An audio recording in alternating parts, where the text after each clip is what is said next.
hati, nggak usah ngikut kiai model begitu atau ustadz model begitu, nggak usah ngikut gitu. Hormati ahlul bait sebagai bukti kamu cinta kepada Nabi. Di dalam tubuh kami mengalir darah suci Rasulullah. Hampir sekitar 2 dasawarsa, Habaib Ba'alawi menjadi tokoh agama Islam paling populer, paling dihormati, dan paling berpengaruh di kalangan Muslim tradisionalis di Indonesia, jauh meninggalkan tokoh-tokoh tradisional dari kalangan pribumi. Hanya saja, sejak 2 tahun terakhir kondisi tersebut berubah drastis, yang mana banyak dan semakin banyak masyarakat kehilangan respek dan kepercayaan terhadap para habaib. Tidak boleh ada Habib di mana? Tidak boleh ada Habib. Perang! Habib bisa kurang ajar! Tahap! Perang! Kembali! Tidak boleh! Selain tidak percaya habaib adalah keturunan Nabi, masyarakat mendapati fakta-fakta mencengangkan tentang jati diri, ajaran, dan sepak terjang habaib yang mengubah pandangan tentang eksistensi mereka. Satu Habib, walaupun Habibnya jahlun, maksudnya bodoh kata Iwan, itu ukurannya perbandingannya amat 70 kiai yang alim. Meski sebagian majelis keagamaan habaib masih ramai oleh kaum pribumi, tetapi semakin banyak masyarakat tidak lagi respek dan mengelu-elukan mereka seperti sebelumnya. Bahkan semakin banyak masyarakat yang tak segan mencemooh dengan penilaian minor yang pada masa sebelumnya nyaris tidak pernah ada yang berani melakukannya. Woi, Ba'alawi Jahannam. Natap lurungkan, lo liatin aja. Fenomena runtuhnya marwah habaib Ba'alawi yang sedemikian dramatis menarik ditelusuri berdasarkan rekam jejak mereka dalam rentang sejarah Indonesia modern. Dari sana dapat dipahami penyebab komunitas yang sebelumnya begitu dihormati kini kehilangan kepercayaan masyarakat dengan begitu cepat dan masif. Bagi saya bukan gitu, karena dari filologi jelas ya, kemudian dari historik jelas, juga DNA yang terakhir itu. Jadi saya tidak percaya. Polemik nasab habaib Ba'alawi saat ini seakan mengulang polemik serupa di akhir era kolonial. Besarnya sentimen Muslim pribumi terhadap Belanda sejak Perang Diponegoro membuat rejim kolonial makin giat mendatangkan tenaga kerja dari luar negeri untuk membantu mengelola negeri jajahan. Antipati warga pribumi membuat etnis pendatang, Cina, India, Arab, termasuk habaib yang saat itu dikenal sebagai kaum Arab Hadrami menjadi tumpuan pemerintah kolonial dalam mengelola wilayah jajahan. Seperti etnis pendatang lain, kaum habaib diberi hak istimewa sebagai warga negara kelas 2 di bawah etnis Eropa. Tokoh-tokoh habaib mendapatkan jabatan penting seperti kapiten, mufti, hingga penguasa wilayah bergelar sultan. Sementara kaum pribumi tertindas di kasta sosial terendah, warga negara kelas 3. Belum. Habib Utsman sendiri mufti awalan wa akhiran, mufti pertama dan mufti terakhir di Indonesia. Selain Syed Utsman tidak mampu untuk pegang jabatan mufti. Memasuki era pergerakan nasional yang ditandai berdirinya berbagai organisasi, terjadi polemik di kalangan Islam. Bermula dari polemik di kalangan etnis Arab yang terdiri dari Arab Hadrami dan non-Hadrami. Mirip dengan yang terjadi saat ini, kaum habaib Hadrami yang mengklaim sebagai keturunan Nabi menuntut diperlakukan istimewa, dimuliakan, tetapi ditentang kalangan Islam dan Arab non-Hadrami sehingga menimbulkan kegaduhan. Penolakan kaum non-Hadrami menyebabkan organisasi etnis Arab terpecah menjadi 2, yaitu Jamaah Khair bagi kaum habaib Hadrami dan Al-Irsyad bagi Arab non-Hadrami. Kaum habaib sempat menuntut pemerintah kolonial memberi pengakuan resmi sebagai warga bernasab mulia, Sadah Asyiraf. Tetapi ditolak. Selain menyatakan tidak berwenang memberikan legalitas, Tampaknya penolakan pemerintah kolonial tidak lepas dari penolakan komunitas Muslim yang meyakini tidak ada kasta dalam agama Islam.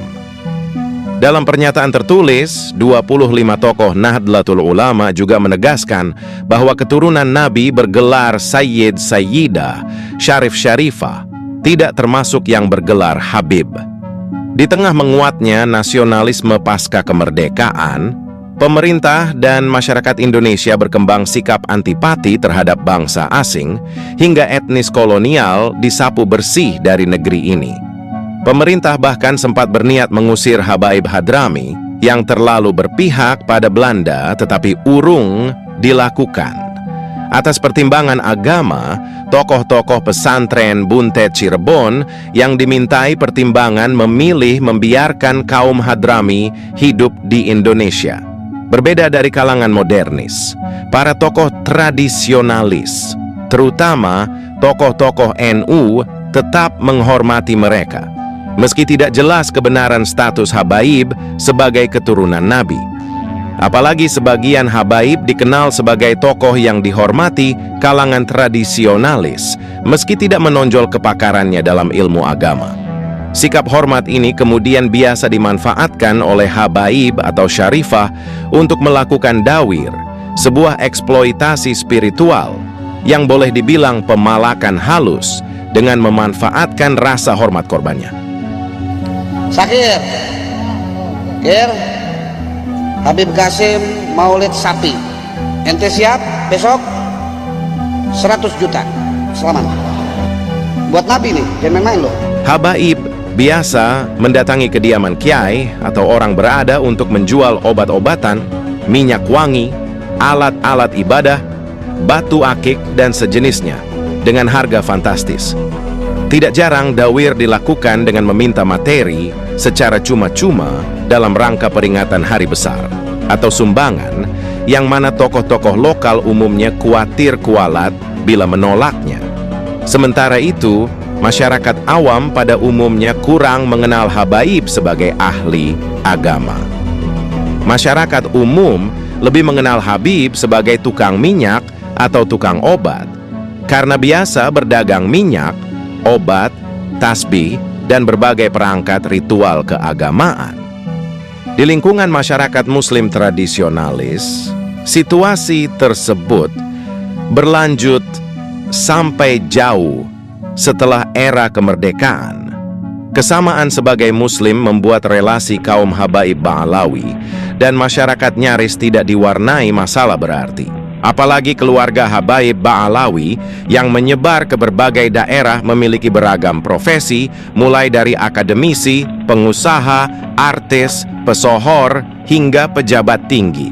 Popularitas Habaib Ba'alawi Reformasi 1998 membuka jalan bagi Habaib mendapatkan panggung besar di tengah umat Islam. Rizik Syihab sebagai tokoh Front Pembela Islam (FPI) sukses membranding Habaib hingga semakin banyak masyarakat percaya mereka keturunan Nabi. Banyak Habaib populer di bidang masing-masing, seperti Habib Lutfi Pekalongan yang dikenal sebagai tokoh spiritual dan Habib Syekh yang menjadi ikon panggung solawatan.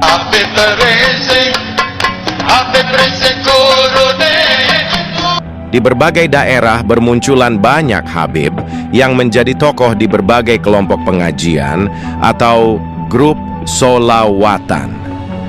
Situasi ini membuat harapan para Habaib yang diperjuangkan sejak era kolonial untuk diakui dan diperlakukan istimewa sebagai keturunan Nabi nyaris menjadi kenyataan. Bukan hanya jumlah pengikut yang semakin besar, para Habaib berhasil membangun kelompok masyarakat pencinta atau disebut muhibbin berserta laskar loyalis yang militan. Meroketnya popularitas membuat para Habaib memiliki bergaining luas dengan tokoh-tokoh keagamaan pribumi, kiai, dan tuan guru, maupun berbagai kekuatan sosial politik. Banyak politisi, pejabat, hingga petinggi negara mendompleng popularitas Habaib dalam menggalang dukungan politik. Di pihak lain, para tokoh agama lokal, khususnya kiai dan tuan guru, semakin inferior di hadapan para habaib. Mereka tergeser menjadi tokoh agama kelas 2 di belakang habaib, bahkan tidak sedikit yang sukarela menjadi pengikut dan pengawal setia habaib hingga saat ini. Tingginya penghargaan masyarakat membuat para habaib leluasa menyuarakan apa saja, bahkan bebas memutarbalikkan fakta tanpa kritik berarti. Belakangan, para habaib bahkan berani membangun narasi bahwa berdirinya republik ini terjadi atas jasa mereka. Berdirinya NU itu atas restu 5 habaib. Mereka juga mengklaim Wali Songo, penyebar Islam di Nusantara, berasal dari klan mereka, Ba'alawi. Begitu juga Wali Songo yang lainnya seperti Sunan Gresik, Sunan Ampel, dan putranya ada Sunan Bonang, Sunan Derajat. Mereka semua bermarga Azmat Khan. Nah, marga Azmat Khan ini berasal dari klan Ba'alawi. Klaim ini mendorong sebagian kiai pribumi yang merasa sebagai keturunan Wali Songo menuntut diakui sebagai keturunan Sada, nabi dari Rabitah Alawiyah, tetapi ditolak mentah-mentah. Kalangan habaib menyatakan bahwa keturunan Wali Songo sudah tidak ada, nasabnya terputus. Bahwasanya Azmat Khan putus sampai di Wali Songo berdasarkan surat edaran Robito dan Nagoba. Rizik Syihab bahkan mencibir para kiai tersebut dengan menyatakan bahwa tidak sembarang orang berhak mengaku sebagai keturunan Nabi dan menuntut tes DNA bagi siapapun yang mengklaim sebagai keturunan Nabi, meski belakangan tes DNA diharamkan Hanif Alatas, menantunya sendiri. Bagaimana DNA, yaitu yang dimiliki oleh Nabi tersebut, bisa dicocokkan oleh seluruh pongkol-pongkol Quraisy yang ada di dunia ini, ya ikhwan. Bahkan itu juga bisa menjadi bukti bahwa setiap keturunan Nabi yang hidup pada hari ini pasti ada, yaitu unsur kesamaan DNA dengan DNA Nabi. Membuktikannya lewat rambut yang ditinggalkan oleh Nabi, saudara. Patokan kepada basmah wirathiyah tes DNA untuk menafikan nasab, nggak boleh, haram secara syariat. Puncak arogansi kokohnya posisi sosial, keagamaan, dan politik membuat sebagian habaib seakan bisa berbuat sekehendak hati. Keruhnya situasi politik akibat kuatnya politik identitas yang diusung pendukung Prabowo yang dilanjutkan Anies Baswedan membuat Rizik bebas bernarasi apapun, meski banyak diantaranya keluar jauh dari nilai-nilai moral dan ajaran agama.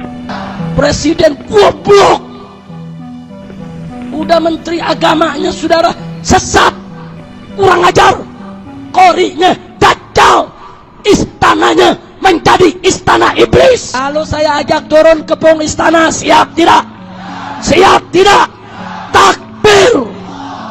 Kuatnya militansi kelompok pembela habaib sukses menciptakan ketakutan bagi masyarakat yang tidak sepaham dengan perilaku habaib. Para pembela habaib tidak segan bertindak melangkahi norma hukum maupun moral. Banyak orang menjadi korban persekusi dan kekerasan tanpa mampu melawan, karena para pendukung habaib tak segan melakukan persekusi, pengancaman dan kekerasan, bahkan saat tampil live di televisi nasional, tanpa konsekuensi apapun. Anda diam, ganti-gantian. Anda diam kalau saya ngomong. Situasi ini membuat Rizik Syihab leluasa bicara apa saja. Di mimbar dan panggung-panggung politik keagamaan, Rizik begitu bebas mengumbar provokasi, menebar fitnah, ujaran kebencian hingga melaknat orang-orang yang tidak sepaham. Rizik dengan seenak hati menuduh pihak yang berbeda haluan politik sebagai PKI, antek Cina, antek asing, anti-Islam. Kata-kata jorok, tuduhan sesat hingga kafir begitu fasih terlontar dari mulutnya dan tetap diamini oleh para pengikutnya. Saya ingatkan kepada semua umat Islam, siapkan senjatamu, siapkan senjatamu. Kalau besok ada panggilan jihad untuk menghabisi PKI yang ada di mana saja, siap tidak? Siap tidak? Takbir! Arogansi Rizik baru terbungkam setelah menuntut beberapa Kapolda mengundurkan diri. Selain harus berhadapan dengan tuntutan hukum atas berbagai narasi dan pelanggaran hukum yang dia lakukan, pada saat yang sama aib pribadi Rizik Syihab terbongkar di depan publik. tersebarnya chat mesum disertai foto-foto tak senonoh janda cantik, Firza Hussein benar-benar menampar muka Rizik yang pada saat yang sama tengah diglorifikasi sebagai imam besar. Polisi telah menetapkan Firza Hussein dan Rizik Syihab sebagai tersangka kasus percakapan berkonten pornografi. Firza telah 2 kali diperiksa di Polda Metro Jaya, namun Rizik Syihab tidak pernah memenuhi panggilan polisi dan melarikan diri ke Arab Saudi. Marwah Rizik seketika runtuh dan menjadi bahan buli dan tertawaan di media sosial. Meski Rizik berusaha menyangkal, tetapi berbagai fakta yang dikuak netizen di dunia maya membuat penyangkalannya sulit percaya. Dia kaget kan, lo Firza berarti bohong, Firza tidak hapus chat. Oh tidak, saya hapus sih, saya tidak mau sakit sendiri, kayak gitu. Jeratan hukum yang dihadapi Rizik sebenarnya tidak seberapa berat konsekuensi hukumnya.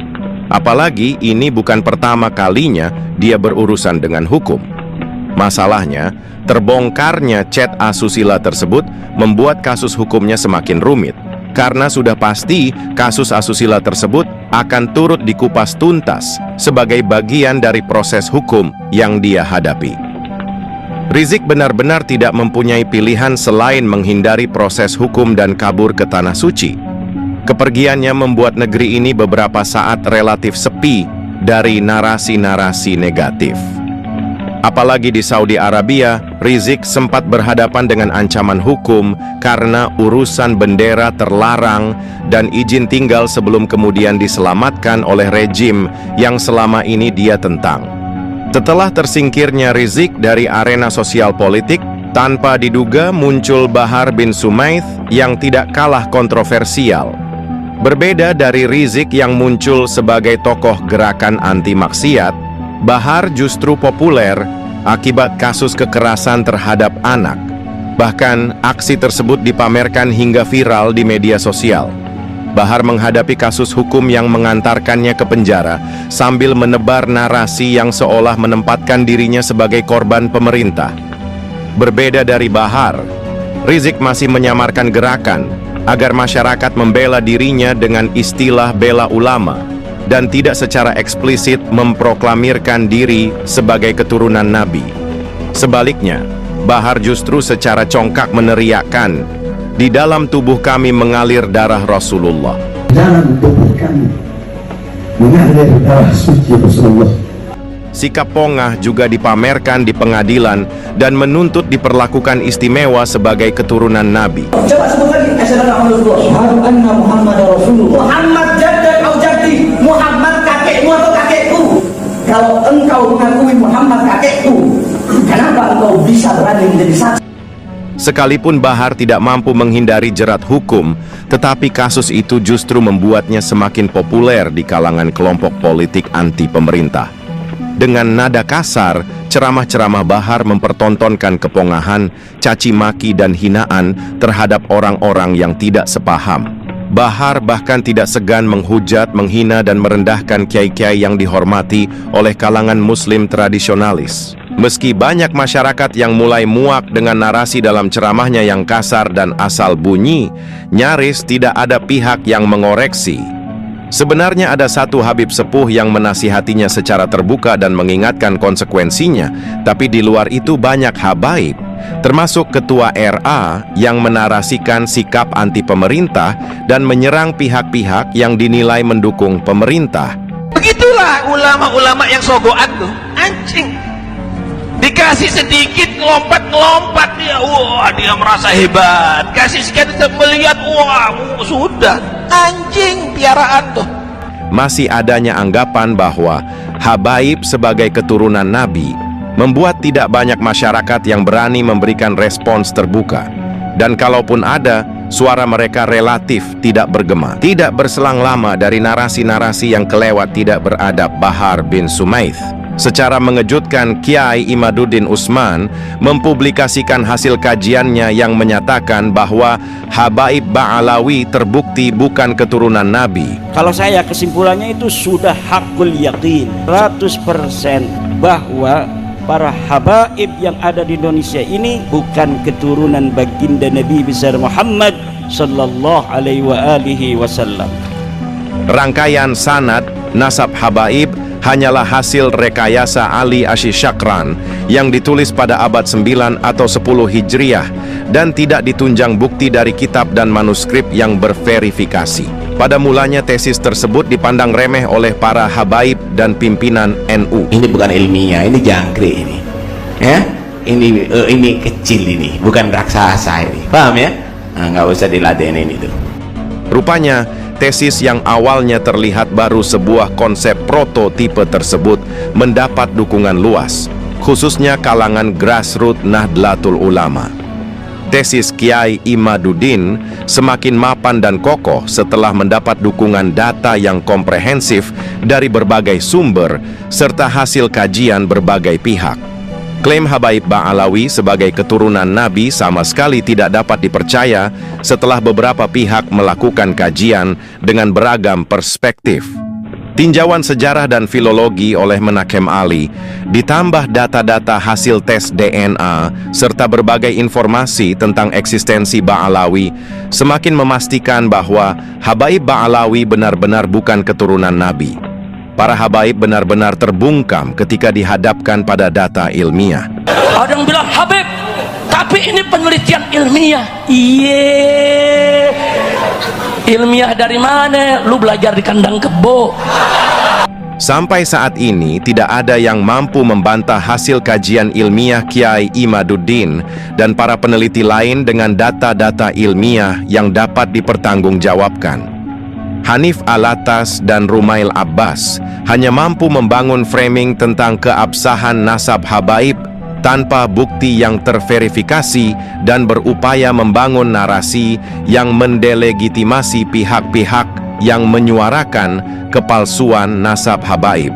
Kajian Kiai Imaduddin menjadi tamparan keras, bukan saja bagi para habaib yang selama ini menyombongkan nasab, melainkan berdampak luas pada eksistensi seluruh klan Ba'alawi. Di pihak lain, kajian Imaduddin menjadi dasar keyakinan, menyuntikkan kepercayaan diri dan keberanian masyarakat untuk secara tegas menyatakan bahwa habaib bukan keturunan Nabi. Misalkan yang Rabithah Alawiyah ini tes versi DNA-nya dengan Bani Hashimi, Bani Quraisy yang ada di sana, yang keturunan-keturunan yang di Arab itu udah jauh banget gitu, udah nggak bisa ditemukan atau sangat sedikit persentasenya untuk mendekati itu gitu. Begitu komprehensifnya bukti-bukti ilmiah membuat masyarakat sulit percaya habaib keturunan Nabi. Pilar terakhir klaim kebenaran nasab habaib hanyalah dukungan elit sosial keagamaan dan politik seperti pimpinan NU, tokoh pesantren, dan militansi para pengikut yang bersedia mengakui keabsahan nasab habaib meski tanpa bukti yang terverifikasi. Untuk mempercayai kalau dia cucunya Nabi Muhammad, cukup persaksian masyarakat. Paham ya? Terbongkarnya jati diri kajian Kiai Imaduddin membuka fakta-fakta baru yang mencengangkan tentang habaib. Persepsi masyarakat berubah total setelah kebanjiran informasi, berupa catatan sejarah, rekaman video ceramah, dan berbagai temuan di lapangan yang mengungkap jati diri habaib di masa lalu maupun masa kini. Catatan sejarah tentang Utsman bin Yahya dan Hamid Al-Ghadri memunculkan persepsi bahwa para habaib tak lebih dari kaki tangan kolonial dalam menindas bangsa ini. Narasi anti-PKI yang sering digaungkan Rizik jadi terdengar sebagai teriakan maling teriak maling, karena sejarah mencatat sebagian tokoh PKI berasal dari kalangan habaib. Apalagi rejim komunis Yaman Selatan, kampung halaman habaib, juga dipimpin tokoh Ba'alawi. Masyarakat semakin kehilangan respek dan berpandangan negatif karena sebagian aksi terorisme juga melibatkan kalangan habaib sebagai pelakunya. Persepsi masyarakat terhadap habaib semakin minor dan penuh kecurigaan karena ditemukannya kasus pemalsuan makam dan makam-makam palsu di berbagai tempat dengan menyematkan nama habaib. Nah, ini ditutupi kain, coba tak buka. Nah, ini Habib Yahya, wafat 1586. Lah ini kayak memang ada tempelan. Nah, ditempel tidak simetris. Cuma ada orang yang berani atau setengah berani sehingga dipukul-pukul tapi tulisannya masih jelas. Para habaib diketahui juga berusaha memalsukan sejarah Indonesia dan NU berdasarkan berbagai video di media sosial, bahkan dalam bentuk buku, sehingga tidak aneh bila muncul kecurigaan bahwa para habaib mempunyai rencana jahat bagi masyarakat bangsa ini. Tereksposnya berbagai video ceramah yang syarat tahayul, khurafat, glorifikasi terhadap leluhur dan tanah asal mereka yakni Tarim melalui dongeng-dongeng tidak masuk akal sehingga melahirkan keyakinan atas adanya agenda terselubung habaib untuk membelokkan arah dan tradisi keagamaan Islam. Ada permasalahan di segala apapun, Al-Habib Abdullah bin Al-Haddad bilang, maka hendaknya kalian berziarah ke kuburan, dan kuburan kami itu semua bisa menyelesaikan segala permasalahan. Apalagi para habaib ternyata memiliki ajaran atau tarikah keagamaan berbeda dari tradisi keagamaan Islam Nusantara dan memperlihatkan ada usaha mengubah ajaran dan tradisi keagamaan Islam di Indonesia ke arah ajaran atau paham tarikah keagamaan khas Ba'alawi dengan menempatkan para habaib sebagai panutan. Ada orang Malang tanggal 6, tanggal 7 kok masih buka majelis, itu namanya bijak. Itu majelis ente arahkan ke ente apa ente arahkan ke aulia, ke Allah, ke Rasulullah. Kalau orang ada adab sama wali, nggak berani dia bikin majelis. Hadir bawa semua ke Habib Abu Bakar. Ada hallnya imamen libur. Di luar mimbar-mimbar keagamaan, masyarakat juga menemukan sikap dan perilaku kaum Ba'alawi yang bermain politik, yang cenderung provokatif, yang bahkan dilakukan di media massa nasional. Beberapa publik figur semacam Najwa Shihab dan Faisal Assegaf diketahui menebar narasi-narasi provokatif hingga memunculkan persepsi negatif terhadap kaum Ba'alawi secara keseluruhan.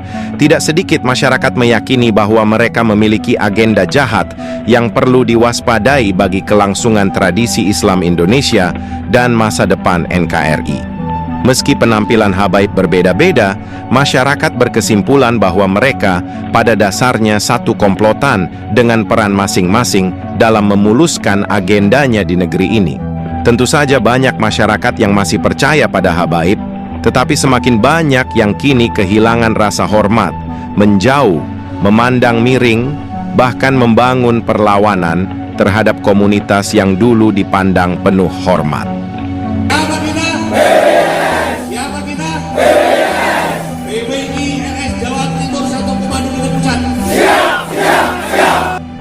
Berdiri komunitas perjuangan Wali Songo, PWI, dengan Laskar Sabilillah di berbagai daerah merongrong pengaruh dan wibawa habaib.